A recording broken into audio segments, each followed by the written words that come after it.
Je ne sais pas ce que c'est d'avoir un rythme alimentaire idéal. J'aurais tendance à dire que c'est manger quand on a faim. Maintenant, il y a des gens qui mangent 3 fois par jour, d'autres qui mangent en fractionné 6 ou 8 fois par jour.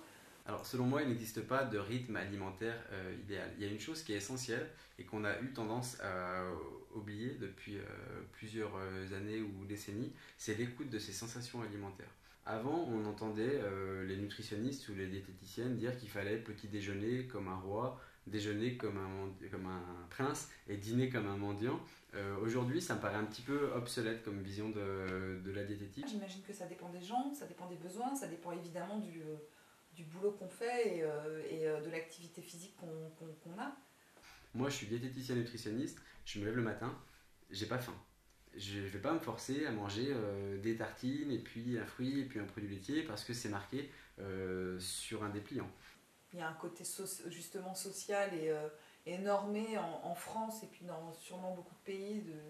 On mange 3 fois par jour au petit déjeuner, au déjeuner et au dîner, avec peut-être une petite coupure à 10 heures et une coupure au goûter, mais est-ce que c'est un rythme idéal? J'en ai aucune idée.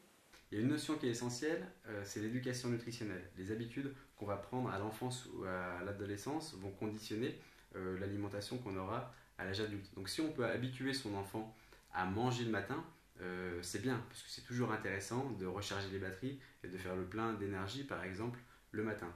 Quand j'étais cuisinière, par exemple, alors que j'avais une activité physique super intense, je ne mangeais pas de la journée et j'avais pas faim et ça m'allait très bien.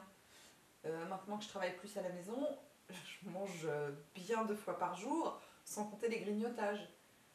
J'ai grossi d'ailleurs. Une chose que je recommande assez régulièrement, c'est de réussir à fractionner son alimentation. Faire 3 repas par jour, ça me paraît bien, mais en faire plus, ça peut être tout à fait recommandé. Aujourd'hui, des études démontrent que le fait de manger plus de 3 fois par jour peut avoir un impact majeur sur la gestion du poids et même sur la perte de poids.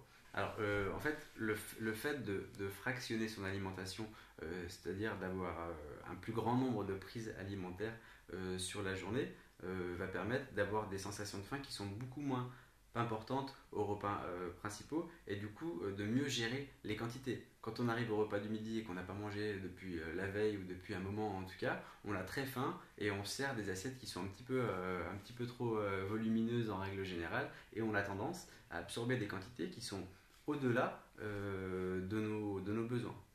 Moi, je recommande de privilégier des aliments à densité nutritionnelle élevée. Donc, pour expliquer très clairement, très simplement ce terme, ce sont des aliments qui n'apportent pas forcément beaucoup de calories, d'énergie, mais qui en revanche apportent beaucoup de vitamines, de fibres, de minéraux. Les fruits et légumes, par exemple, ont une densité nutritionnelle qui est élevée.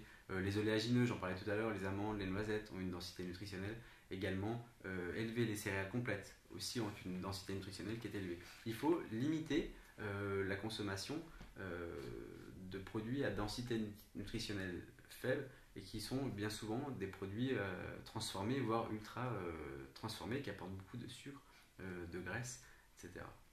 Donc, avoir une alimentation équilibrée, c'est vraiment réussir à trouver son propre équilibre alimentaire pour se sentir bien et puis optimiser sa santé. Tout est une histoire d'instinct et de savoir bien s'écouter, d'écouter son corps. Alors c'est pas forcément facile, c'est un vrai exercice, il faut s'y entraîner.